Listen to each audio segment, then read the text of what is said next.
Hartlik welkom by die Gereformeerde Kerk Brakpan. Dit is vandag Sondag 28 Junie 2026.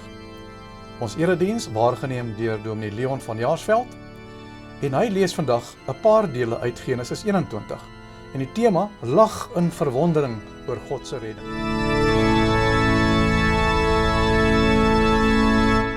Baie welkom aan al die besoekers wat vanoggend ook hier is, wat hier die heuglike dag saam met ons meemaak, waar Kalia gedoop gaan word.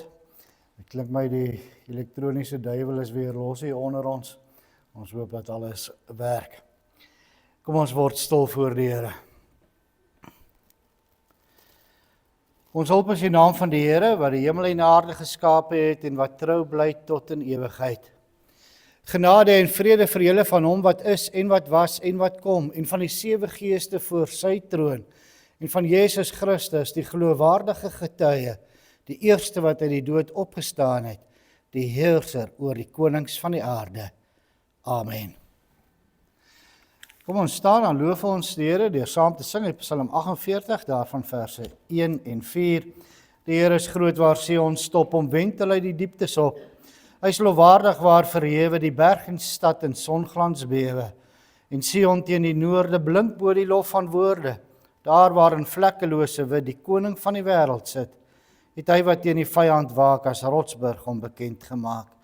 Psalm 48 verse 1 en 4 en daarna doen ons saam belydenis van ons geloof.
Kom ons bely ons geloof saam, waar elkeen in ons hart die volgende sê.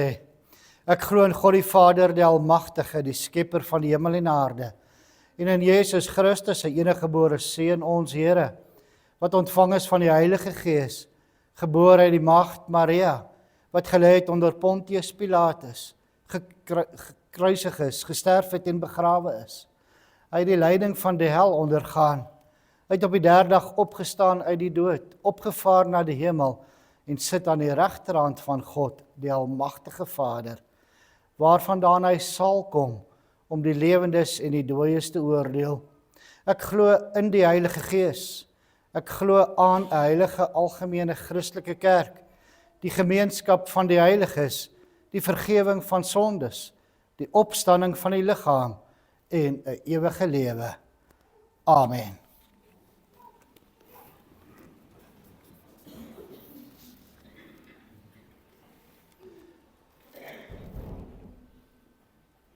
Ons luister nou na die wet van die Here, soos dit vir ons opgeteken staan in Eksodus 20.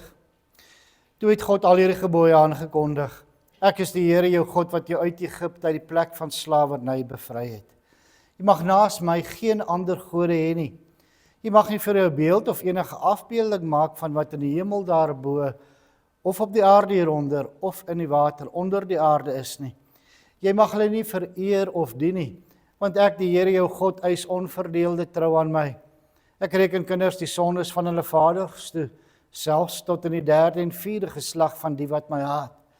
Maar ek betoon my liefde tot aan die 1000ste geslag van die wat my liefhet en my gebooie gehoorsaam. Jy mag die naam van die Here jou God nie misbruik nie, want die Here sal die een wat sy naam misbruik nie ongestraf laat bly nie. Sorg dat jy die Sabbatdag heilig hou. 6 dae moet jy werk en alles doen wat jy moet, maar die 7de dag is die Sabbat van die Here jou God. Dan mag jy geen werk doen nie. Nie jy of jou seun of jou dogter of die man of vrou wat vir jou werk, of enige dier van jou of die vreemdeling by jou nie. Die Here het in 6 dae die hemel en alles daarin gemaak, die aarde en alles daarop, die see en alles daarin. Op die 7de dag het hy gerus, en daarom het die Here het as gereelde rustdag geheilig.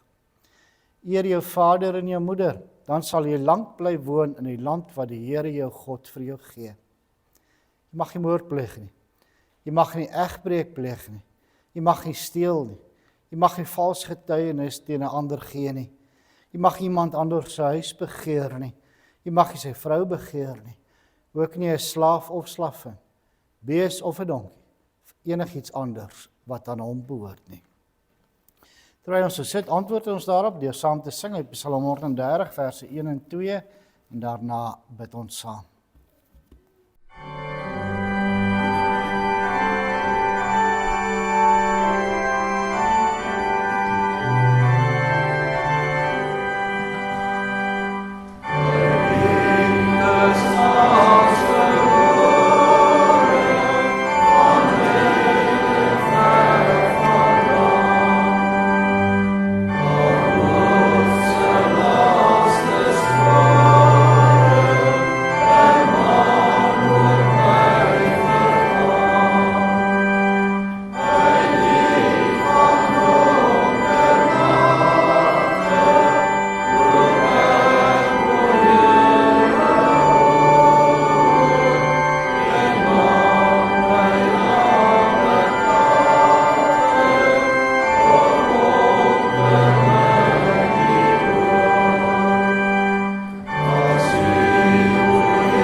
Kom ons bid saam.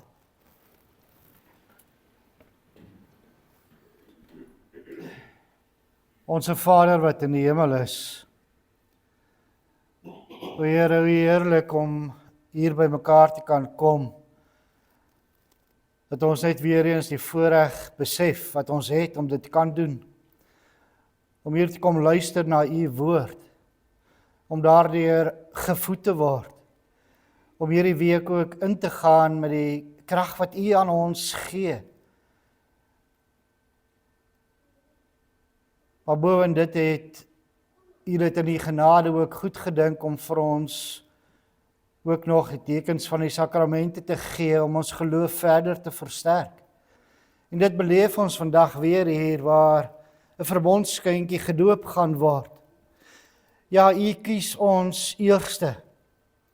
Voordat ons nog verstand het, kom u na ons toe en u sluit 'n verbond met ons. Beloof dat u vir ons 'n God sal wees. blywende verbond wat vir ewig sal staan. Here, ons dankie daarvoor. Maar wil U dan gee dat ons ook hierdie week ingaan met dit wat ons vandag hier hoor, toepas in ons lewens. Nie net in hierdie weekie, maar elke dag van ons lewens vorentoe. Ja, lei ons deur U woord en deur U Gees. Vergewe genadiglik al ons sondes. Ons bid dit om Christus ontwil alleen. Amen. Terwyl ons so sit, sing ons nou saam met Psalm 33, daarvan die eerste en 6de verse.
Ons luister volgende na die woord van die Here weer uit 'n paar hoofstukke.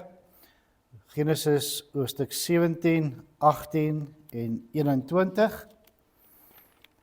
Ek gaan elke keer enkele verse lees en dan het ook die lyn verduidelik hoe dit volg. En ek lees uit die 53 vertaling. Die eerste gedeelte is Genesis 17. Nou, ons ken hierdie gedeelte baie goed. Heel in die begin waar Abraham geroep word om weg te trek. En dan in hoofstuk 15 kry ons die eerste keer waar die verbond met hom gesluit word, daar waar hy die diere in die helfte moes sny. En dan kry ons hoofstuk 17 waar die verbond basies weer herhaal word aan Abraham. En dan lees ons in hoofstuk 17 vers 7. En ek sal my verbond oprig tussen my en jou nageslag na jou in hulle geslagte as 'n ewige verbond, om vir jou 'n God te wees en vir jou nageslag na jou. En dan word die besnydenis dan ook ingestel as teken van hierdie verbond wat God met Abraham sluit. Al die seentjies van 8 dae moet besny word. Dan lees ons van vers 15 af verder. Verder het God aan Abraham gesê, Sarai, jou vrou, moet jy nie Sarai noem nie, maar haar naam sal Sara wees. En ek sal haar seën en jou uit haar ook 'n seun gee. Ja, ek sal haar seën sodat sy tot nasie sal word, konings van volke sal uit haar voortkom. Toe val Abraham op sy aangesig en hy lag en sê in sy hart, kan daar vir een wat 100 jaar oud is, 'n kind gebore word? Of kan Sara wat 90 jaar oud is baar? En Abraham sê aan God, ag, mag Ismael lewe voor u aangesig. Toe antwoord God, voorwaar, jou vrou Sara sal vir jou 'n seun baar, en jy moet hom Isak noem, en ek sal my verbond met hom oprig as 'n ewige verbond vir sy nageslag na hom. Dan lees ons weer verder in hoofstuk 18 vanaf vers 9. Toe sê hulle vir hom, waar is Sara? Dis natuurlik die 3 manne wat gekom het om nou met Abraham te praat, om weer vir hom te sê, daar gaan 'n seun gebore word. En natuurlik, een van hierdie 3 manne was Jesus, wat al reeds in die Ou Testament verskyn het. Dit word vir ons baie mooi uitgelig in die 53 vertaling, waar dit dan ook met hoofletters geskryf word. Ek lees vanaf vers 9. Toe sê hulle vir hom, waar is Sara, u vrou? En hy antwoord, daar in die tent. En hy sê, ek sal oor 'n jaar sekerlik weer na jou toe kom. Dan sal jou vrou Sara 'n seun hê.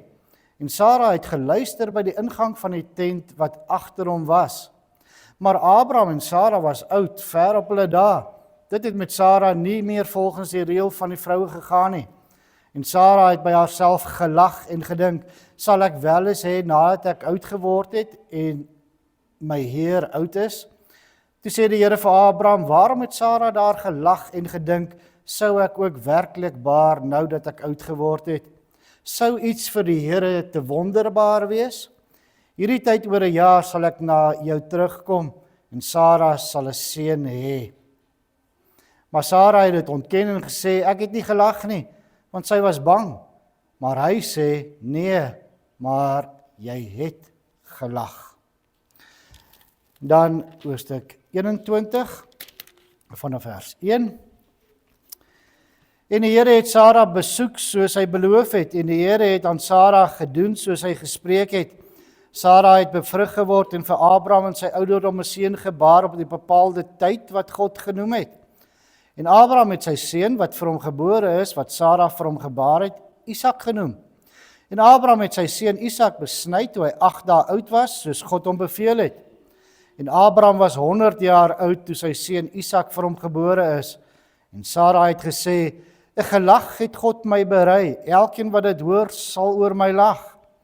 Verder sê sy, wie kon ooit aan Abraham voorspel het, Sara soog kinders, want ek het 'n seun gebaar in sy ouderdom. Tot sover.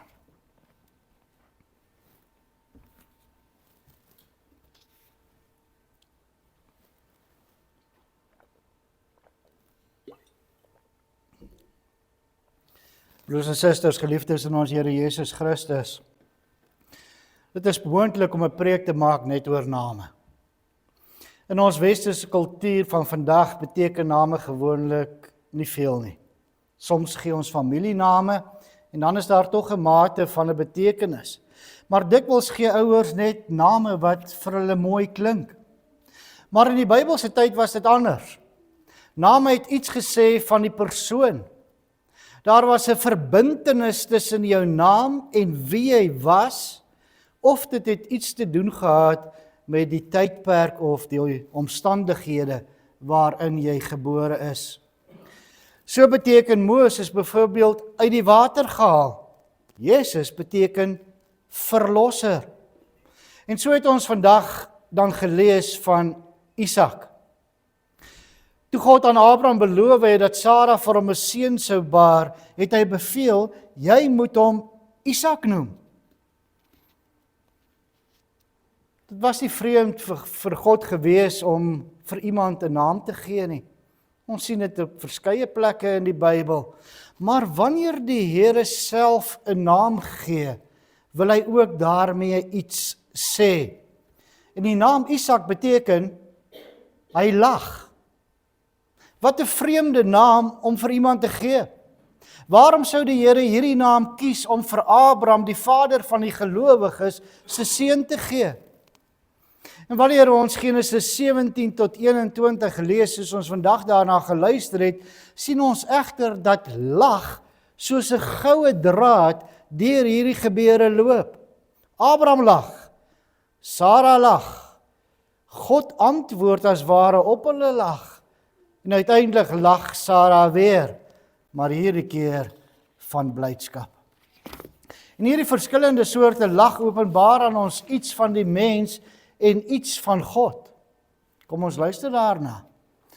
Die eerste lag hoor ons in Genesis 17. Maar om dit te verstaan moet ons onthou hoe lank Abraham al met die belofte van die Here leef. Toe Abraham 75 jaar oud was en Sara 65, het God hom geroep om te trek na die beloofde land Kanaan toe en alle bande met sy land, met sy familie en sy vaderhuis te breek.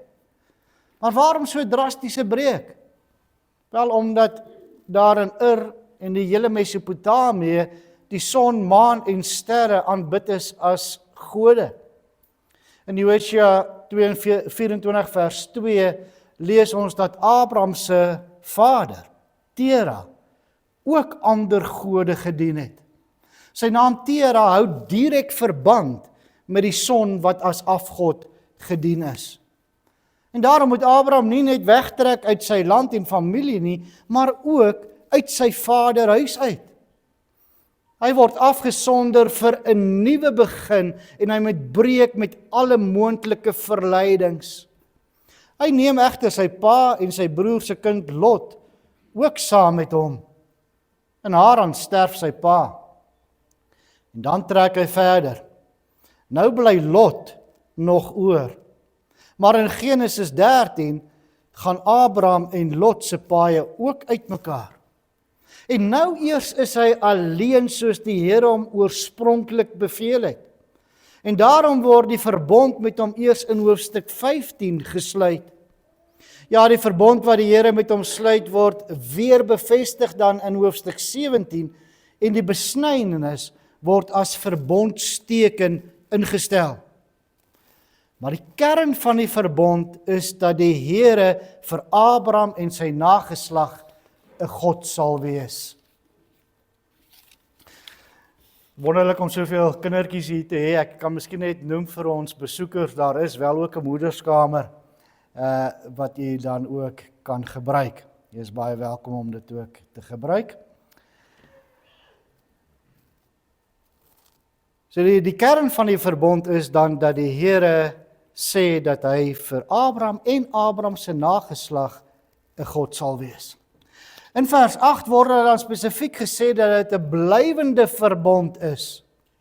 Dis dan waarom dit ook vandag nog aan Kalia en aan elkeen van ons wat gedoop is beloof word. En die doop is die verbondsteken in die plek van die besnydenis. In hierdie verbondssluiting beloof die Here dan ook vir Abraham dat hy 'n groot nasie sal word.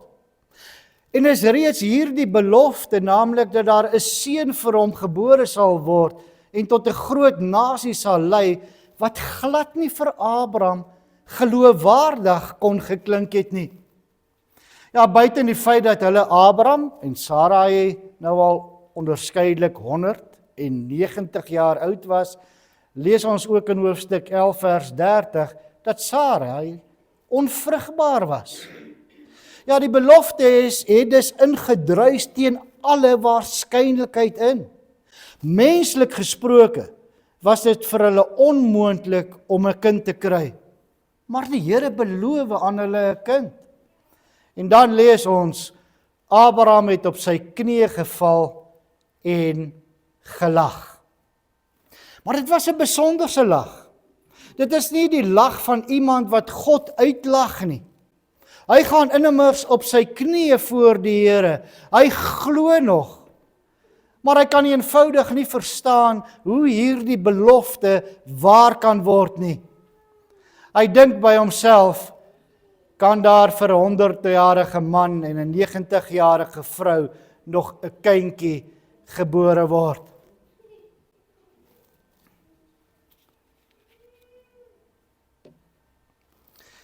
Hy ken en vertrou die Here en hy weet dat hy almagtig is, maar hy sukkel om dit op homself toe te pas. Hy kyk na sy eie liggaam. Hy kyk na Sara. Hy kyk na hulle ouderdom en dan lag hy asof hy daarmee wil sê, Here, ek glo, maar hoe? Is dit nie soms ook ons lag nie? Daar kom tye wanneer ons God se beloftes ken. Ons kan dit selfs aanhaal. Ons twyfel nie aan God nie, maar ons sukkel om sy beloftes vir onsself toe te eien. Miskien sit jy vandag hier met ernstige finansiële nood. Jy weet die Here sal sorg. Jy ken die woorde, julle hemelse Vader weet wat jy nodig het. Maar wanneer jy jou bankrekening sien en kyk na jou begroting dat dit nie klop nie, lyk die belofte eenvoudig net te groot. Werner en Annelies, wat net nou vir Kalia gaan laat doop, en al ons ander ouers wat kinders het die beloftes van God aan hulle en aan ons gehoor. Ons weet dit is 'n blywende belofte, verseël en gewaarmerk deur die teken van die doop. Maar hoe? Ons kyk na die wêreld met al die geweld en die onsekerhede en ons wonder, Here, hoe gaan hierdie beloftes waar word?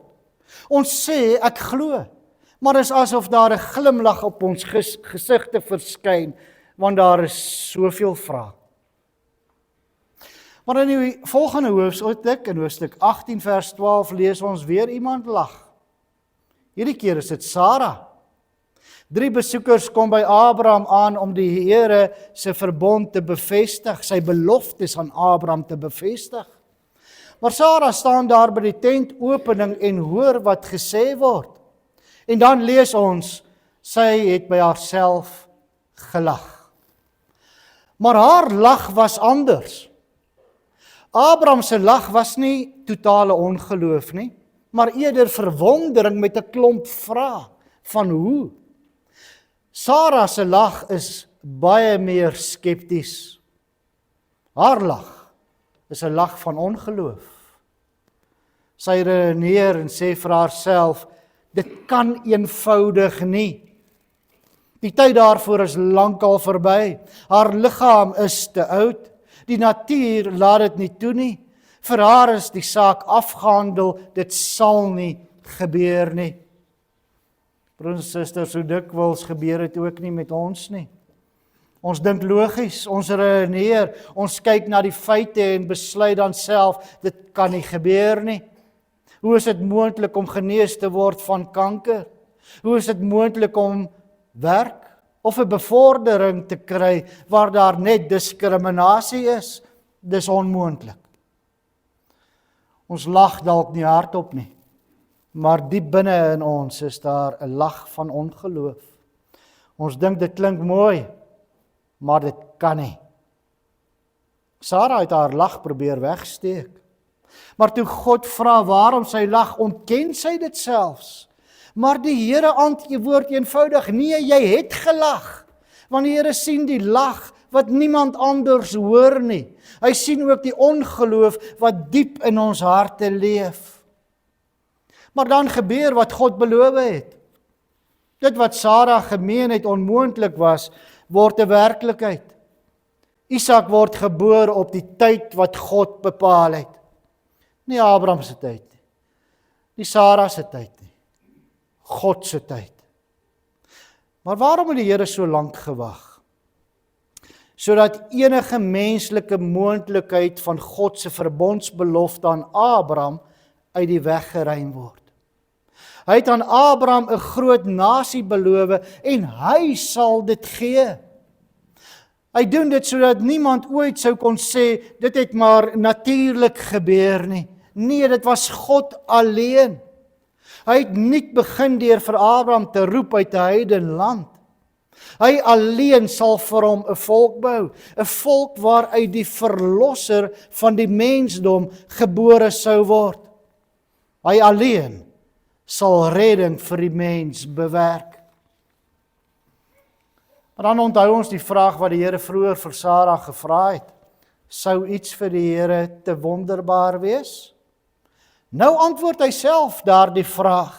Nee, niks nie. Niks is vir hom onmoontlik nie. En daarom sê, noem hom Isak. Hy lag. Dis asof God antwoord op die mens se lag. Die mens lag uit twyfel en ongeloof. God lag uit almag. Nie omdat hy mense bespot nie, maar omdat hy altyd sy plan uitvoer. Hy laat hom nie keer deur menslike berekeninge nie. Hy laat hom nie beperk deur menslike logika nie. God lag laaste. Want eeue later vind daar weer 'n wondergeboorte plaas. Nie uit 'n ou moeder nie, maar uit 'n maagd. Weereens tree God bo die gewone orde van die natuur uit. Toe alles verlore gelyk het, toe stuur hy sy seun om ons te red. Toe die wêreld gedink het die kruis is die einde, die Satan sekerlik gedink het dat hy oorwin het, staan Christus op uit die dood. God het weer die laaste woord. Hy voer sy raadsplan uit. Wat 'n troos is dit nie vir gelowiges nie. Ons kyk ook na 'n wêreld wat soms buite beheer lyk. Oorlog, aardbewings, onreg, misdaad, siekte, ekonomiese onsekerheid. Maar ons weet, Christus het die dood oorwin. Hy regeer en hy kom weer om ons te kom haal om vir ewig by hom te wees. Maar die gelag eindig nog nie met Isak se naam wat hy lag beteken nie. Genesis 21 vers 6 vertel vir ons nog 'n lag. Sara sê, 'n gelag het God my berei, elkeen wat dit hoor sal oor my lag. Maar ons kan dit vertaal met, God het vir my 'n gelag gemaak. Almal wat hoor sal saam met my lag. Nou klink haar lag heeltemal anders. Hier's geen skeptisisme meer nie. Geen ongeloof meer nie. Geen twyfel nie. Nou lag sy van verwondering, van blydskap, van dankbaarheid. Niks is vir die Here onmoontlik nie. En daardie wete bring vreugde. Ja, die wete dat God altyd getrou bly aan sy beloftes, laat ons skaterlag van blydskap.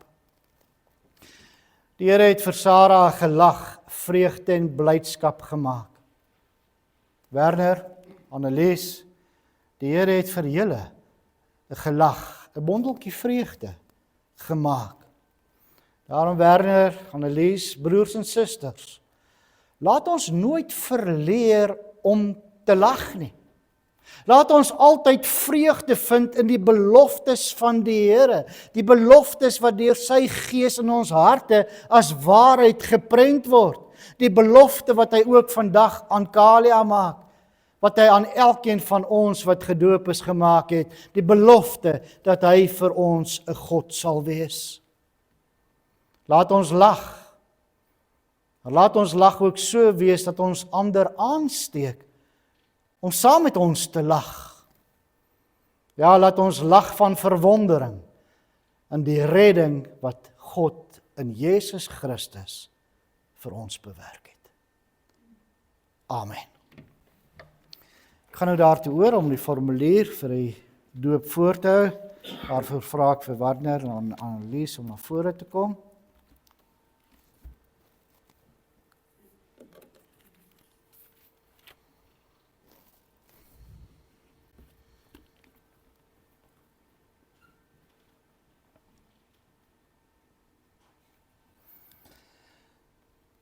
Die hoofsaak van die leer van die heilige doop word in hierdie 3 punte saamgevat. Ten eerste, ons en ons kinders is in sonde ontvang en gebore en is daarom onder die toorn van God, sodat ons nie in die ryk van God kan inkom nie, tensy ons opnuut gebore word. Dit word aan ons geleer deur die indompeling in en besprenkeling met die water, waardeur die onreinheid van ons siele vir ons aangewys word, sodat ons vermaan word om 'n afkeer van onsself te hê, ons voor God te voortmoedig en ons reiniging en saligheid buite onsself te soek. Ten tweede, die heilige doop betuig en verseël aan ons die afwassing van die sondes deur Jesus Christus. Daarom word ons gedoop in die naam van God, die Vader en die Seun en die Heilige Gees. Want as ons in die naam van die Vader gedoop word, betuig en verseël die Vader aan ons dat hy 'n ewige genadeverbond met ons oprig, ons tot sy kinders en erfgename aanneem, en ons daarom met alle goeie dinge wil versorg en alle kwaad van ons wil afweer of tot ons bes wil beskik. En as ons in die naam van die Seun gedoop word, verseël die Seun aan ons dat hy ons in sy bloed so van al ons sondes was, waarom hy ons in sy dood en opstanding inlyf, dat ons van ons sondes bevry en voor God regverdig gereken word. Net so ook as ons in die naam van die Heilige Gees gedoop word, verseker die Heilige Gees ons deur die Heilige Sakrament, dat hy in ons wil woon en ons tot lidmate van Christus wil heilig, deur tot ons eiendom te maak wat ons in Christus het, naamlik die afwassing van ons sondes en die daaglikse vernuwing van ons lewe, totdat ons eindelik onder die gemeente van die uitverkorenes in die ewige lewe vlekloos gestel sal word. Ten derde, omdat alle verbonde uit twee dele bestaan, daarom word ons ook weer deur die doop vermaan en verplig tot 'n nuwe gehoorsaamheid. Ons moet naamlik hierdie enige God, Vader, Seun en Heilige Gees aanhang, vertrou en lief hê met ons hele hart, met ons hele siel, met ons hele verstand en met al ons kragte. Ons moet van die wêreld afsien, ons ou natuur doodmaak en 'n godvrugtige lewe lei. En as ons soms uit swakheid en sondes val, moet ons nie aan die genade van God twyfel of in sondes bly lê nie. Die doop is immers 'n seël en ontwyfelbare getuienis dat ons 'n ewige verbond met God het. Hoewel ons kinders hierdie dinge nie verstaan nie, mag hulle nogtans nie daarom van die doop uitgesluit word nie, aangesien hulle sonder dat hulle dit weet aan die verdoemenis in Adam deel het en ook sonder dat hulle dit weet weer in Christus tot genade aangeneem word. So spreek God ook tot Abraham, die vader van al die gelowiges, en daarom ook tot ons en ons kinders en sê, ek sal my verbond oprig tussen my en jou nageslag na jou in hulle geslagte as 'n ewige verbond om vir jou 'n God te wees en vir jou nageslag na jou. Dit betuig Petrus ook met hierdie woorde, want die belofte kom julle toe en julle kinders en almal wat daar ver is, die wat die Here ons God na hom sal roep. Daarom het God vroeër beveel dat hulle besny moet word, wat 'n seël van die verbond en van die geregtigheid van die geloof was. So het Christus ook hulle omhels, die hande opgelê en geseën. Omdat die doop nou in die plek van die besnydenis gekom het, daarom moet die kinders as erfgename van die ryk van God en so van sy verbond gedoop word. En die ouers is verplig om hulle kinders terwyl hulle opgroei hieromtrent breedvoeriger te onderrig. Om hierdie heilige instelling van God tot sy eer, tot ons troos en tot opbouing van die gemeente uit te voer, laat ons daarom sy heilige naam aanroep. Kom ons bid saam. O almagtige ewige God, U het volgens die streng oordeel die ongelowige en onboetvaardige wêreld met die sonvloed gestraf en die gelowige Noag met sy gesin 8 mense deur U groot barmhartigheid gered en bewaar. U die verharde Farao met al sy manne in die Rooi See verdrink en die volk Israel op droë grond daardeur gelei waardeur die doop afgebeeld is. Ons bid U kragtens U grondelose barmhartigheid dat U hierdie kind van U genadiglik wil aansien en deur die Heilige Gees in U Seun Jesus Christus wil inlyf, sodat sy met hom in sy dood begrawe mag word en met hom in 'n nuwe lewe mag opstaan. Laat sy terwyl sy hom daaglik navolg, haar kruis blymoedig dra en hom aanhang met opregte geloof, vaste hoop en vurige liefde, sodat sy hierdie lewe wat tog niks anders as 'n voortdurende sterwe is nie, deur U getroos mag verlaat en op die laaste dag sonder verskrikking voor die regterstoel van Christus, U Seun, mag verskyn. Dit bid ons deur hom, ons Here Jesus Christus, U Seun, wat saam met U en die Heilige Gees een enige God leef en regeer in ewigheid. Amen. Geliefdes in die Here Christus, U het gehoor dat die doop 'n instelling van God is om aan ons en ons kinders sy verbond te verseël. Daarom moet ons dit vir hierdie doel en nie uit gewoonte of by gelowigheid gebruik nie. Dat dit openbaar kan word dat dit U gesindheid is, moet U van U kant op hierdie vrae opreg antwoord. Ten eerste, hoewel ons kinders in sondes ontvang en gebore en daarom aan allerhande ellende, ja aan die verdoemenis self onderworpe is, bely U nogtans dat hulle in Christus geheilig is en daarom as lidmaat van die gemeente gedoop te wees. Ten tweede, bely U dat die leer van die Ou en Nuwe Testament, wat in die artikels van die Christelike geloof vervat is en in die Christelike kerk hier geleer word, die ware en volkome leer van die saligheid is. Ten derde, beloof U en neem U voor om hierdie kind, van wie U die vader en die moeder is, wanneer sy dit kan verstaan in die genoemde leer, na U vermoë te onderrig en te laat onderrig. Wat is U antwoord hierop?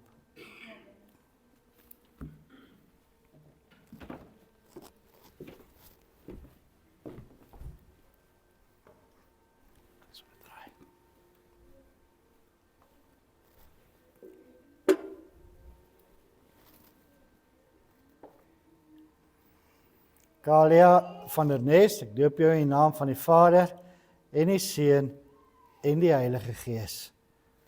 Amen. Geliefdes, kom ons staan en sing ons die seënbede van Psalm 134 vers 4 toe vir hulle.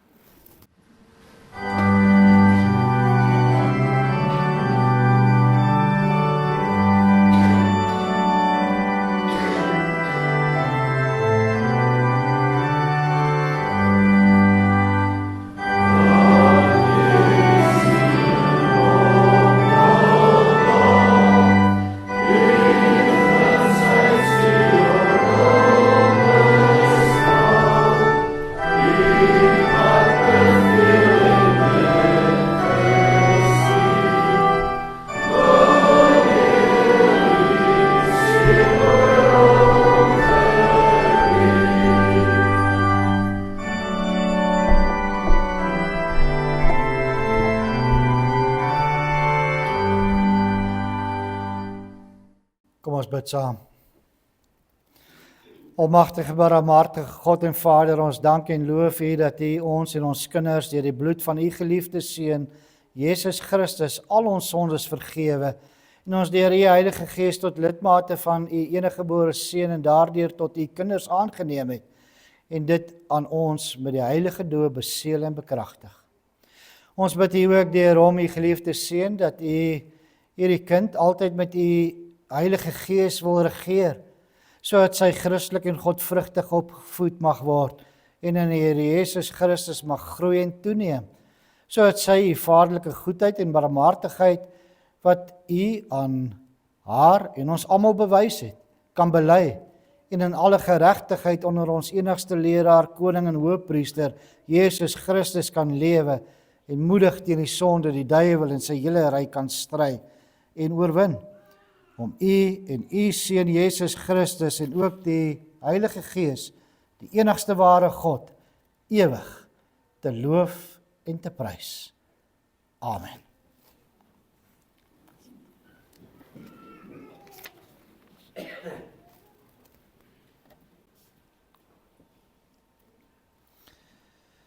Na die afdra van die liefdegawe sing ons saam met Psalm 105 daarvan verse 1 en 5.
Verhef je hart tot die Here en gaan weer week in met sy seën. Die Here sal julle seën en julle beskerm. Die Here sal tot julle redding verskyn en julle genadig wees. Die Here sal julle gebede verhoor en aan julle vrede gee. Amen.